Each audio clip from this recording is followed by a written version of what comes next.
Hey guys, what's good? It's your girl Chris Corio here, and in this video I'll be discussing a current event, something that you guys shared with me and everybody wants my take. Guys, first and foremost, why not always ask me these things? I have a very controversial view. It upsets people because I try to look from the outside and I look in. I stand on the outside and look in. I upset even my own mother when I share my opinion on certain things. And I tend to be highly opinionated since I was a very young girl. So imagine how much rundown and slap up I used to get from my own mother. So, the story, I wanted to talk about the issue with white chocolate and his statement that he made, where he was referring to paving the way for black people, black influencers. Girl. So that's what I want to talk about today. Let me just start. So I saw the video, right? And it was going okay for some time. And I was just like, all right, cool. I'm gonna talk about, all of this stuff that people talk about when they're on show, right? He was on show, so he has to be talking about the culture, showing respect for the culture and whatnot. And then it pretty much reached a point where he started saying, he believes that he, in some way, paved the way for black influencers to, feel like they can actually put their culture or brand their culture in such a way that it is sellable. You understand? Now let me just say, within context, guys, I understand what it is that he was saying. And let me tell you what I understand from that. Everybody has a different interpretation from what I'm saying. Now, mind you, me and the young man are not friends. I don't know him. Me and him don't know each other. We don't even follow each other on social media.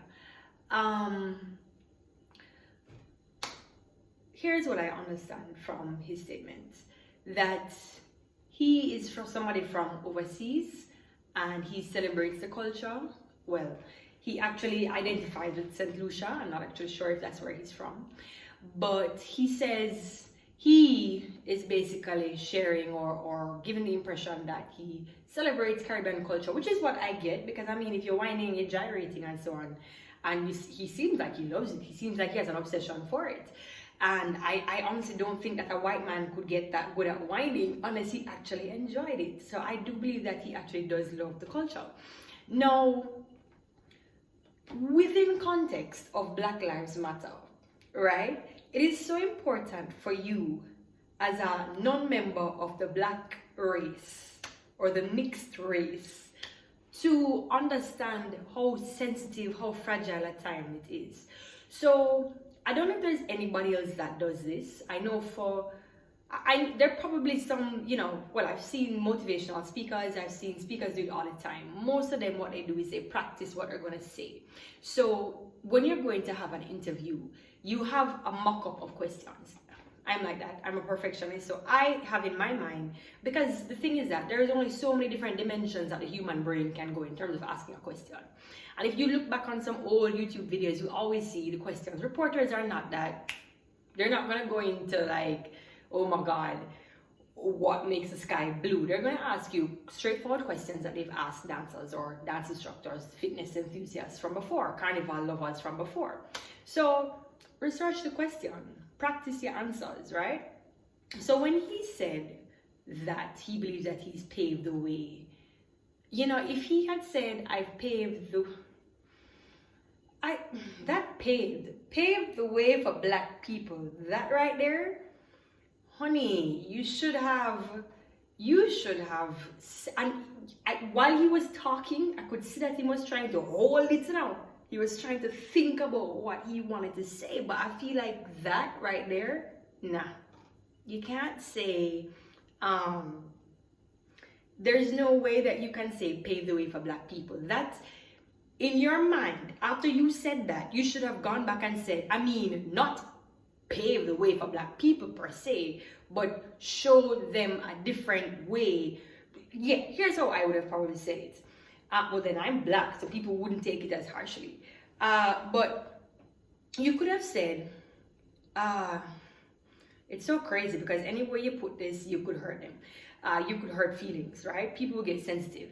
God damn it. Well, I'm sensitive as hell. But like, sometimes when it comes down to interviews, when I'm listening to people, I try to sit back and be like, okay, what is he really trying to say? What is she really trying to say? But in this situation, nah, bruv. I don't agree with it. I am a fan of the boy. Him can dance na BC.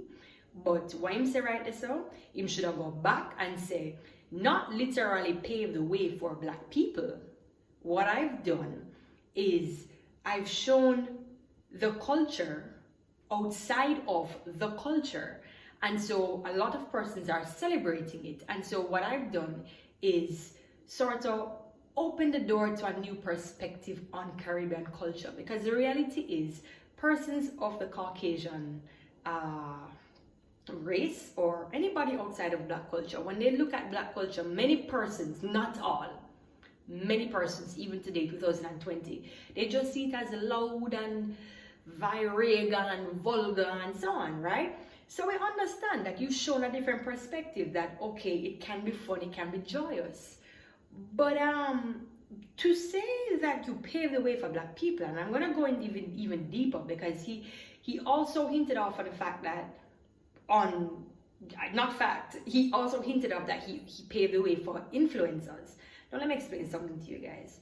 Before I even decided that I was going to go down this whole influencer journey, or this whole I am brand Chris Corey or whatever, there are several Jamaicans that I looked up to.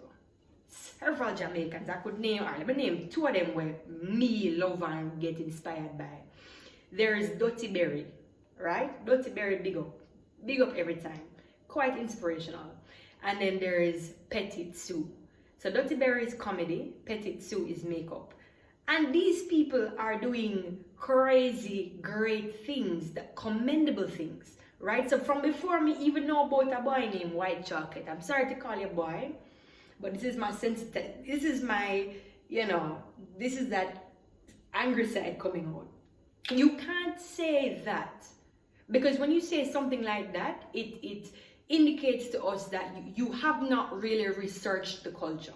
And it's okay to not really research the culture and enjoy it same way, but don't go in an interview acting like you researched the culture and so this is your conclusion that you're going to be making, because that is very offensive. All right, let me calm down, let me hold it.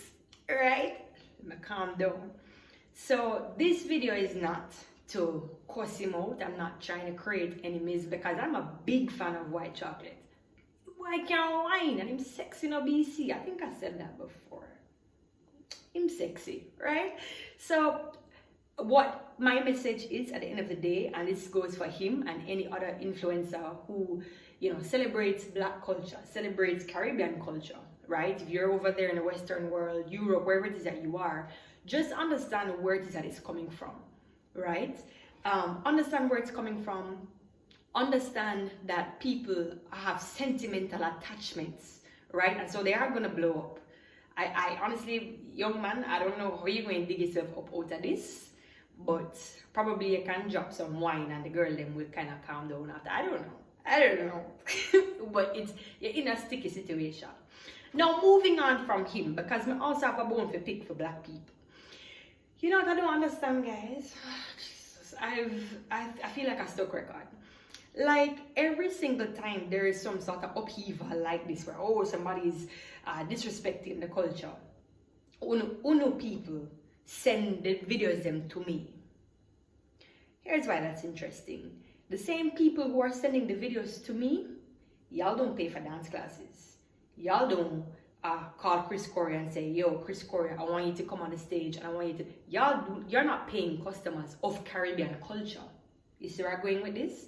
So when you see people who are celebrating the culture, who are not necessarily black, and you get upset about it, why are you getting upset? Why are you getting upset? These people, and I'm not talking about White Chocolate, different people across Europe, overseas, all over, outside of Jamaica, these people pay, right? They value Jamaican culture, be it dancehall or reggae. Outside of Jamaica, there's soca. They value it enough to pay for it. So I keep saying to black people, until we start support each other, everybody else are going dragging around the bush and treating them like something like a rag doll. And using and abusing and culture vulture. I don't like that word, culture vulture.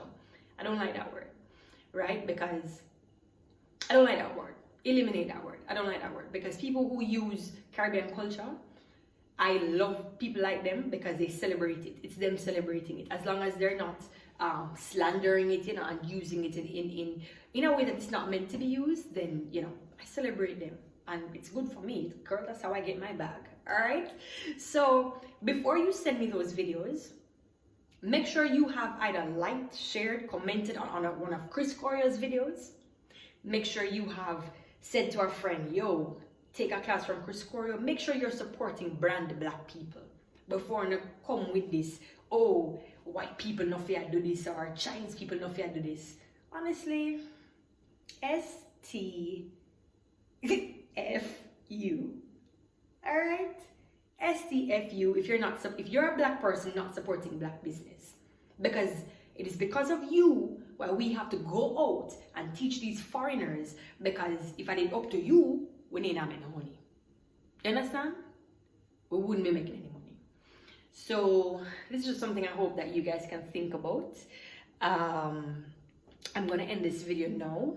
Like I said, this is not an attack on the young man. The young man have a sexy waistline and his body set good. Right? Me and him don't know each other from Adam. We don't follow each other, but I know him. I don't know him, right? So this is completely unbiased. It's just me telling you my side. What me think about it as a soca dancer, mix up dancer. Alright, big up yourselves, guys. This is Chris Corio telling you what's my view.